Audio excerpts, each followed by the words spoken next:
Bom dia, turma.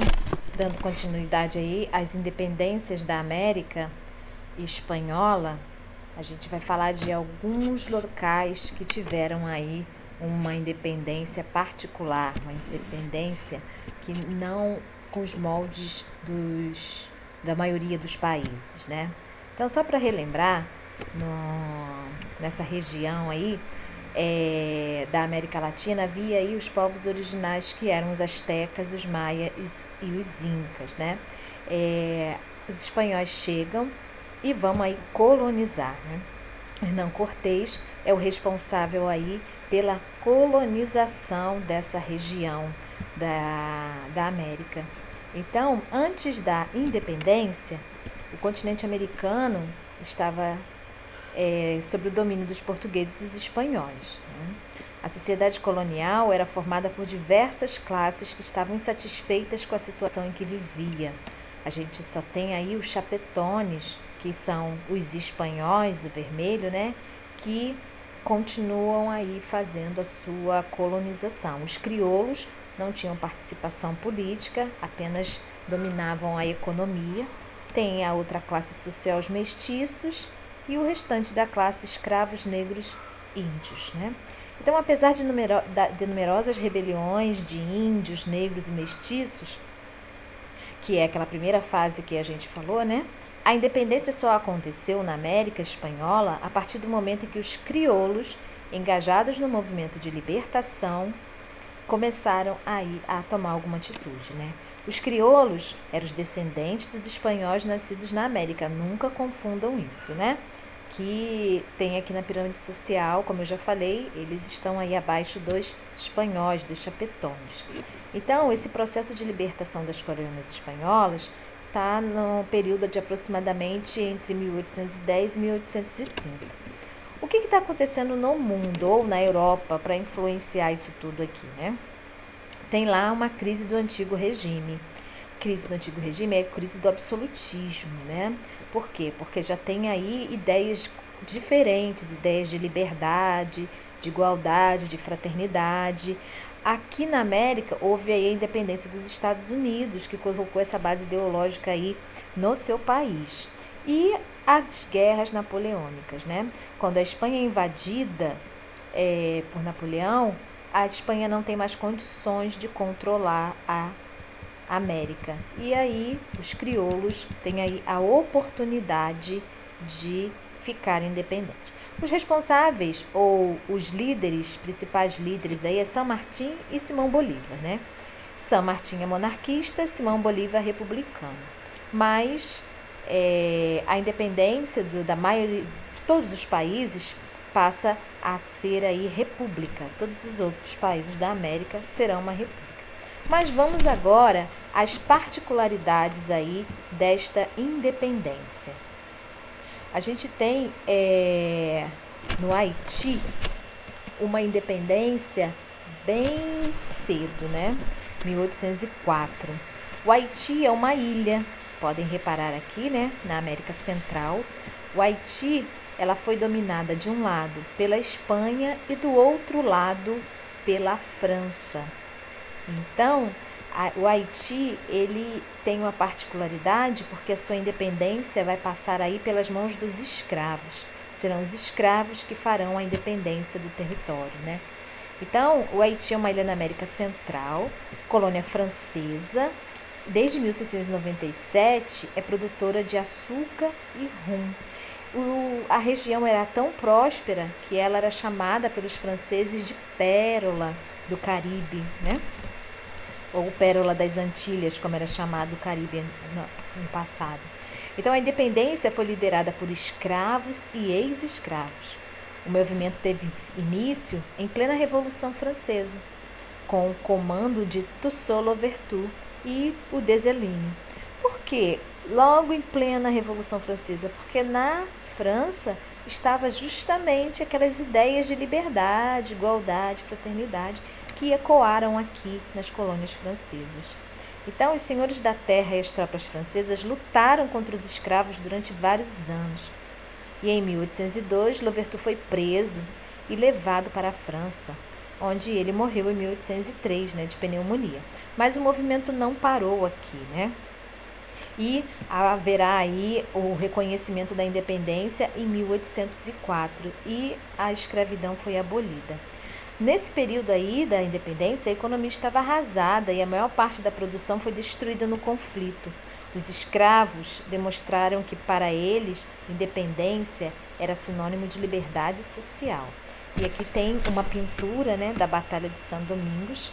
A gente pode reparar aí os soldados franceses e os escravos lutando aí. E depois da independência é a primeira república governada por ex-escravos, né? Tem um governo popular. Qual é a posição dos Estados Unidos? Já independente, né? Não reconhece a independência e proíbe aí o comércio com o Haiti. Fazem um embargo, né?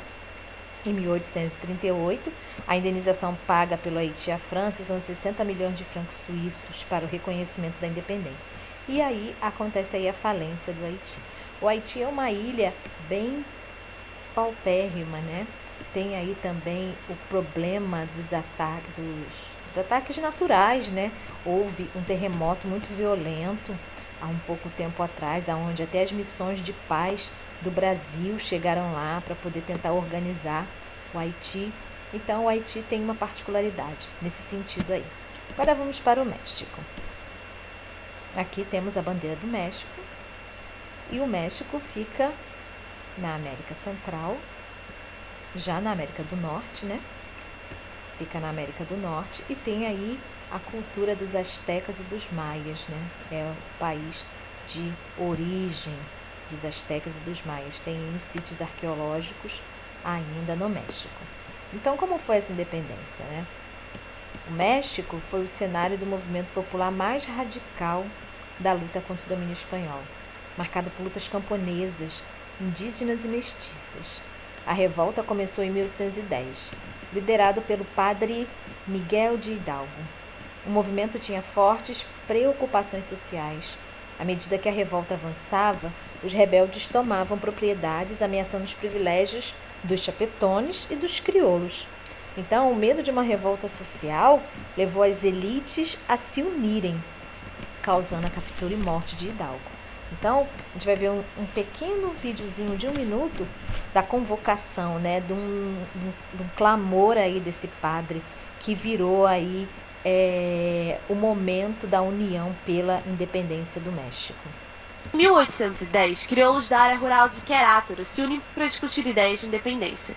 Entre eles se encontrava o padre Miguel Hidalgo e Costilha, pároco da pequena cidade de Dolores e que acaba se tornando o líder da Guerra de Independência mexicana.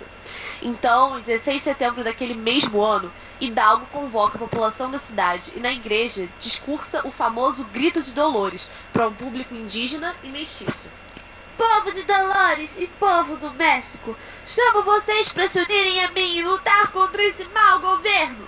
Não podemos permitir que esse usurpador tome controle de nossas vidas.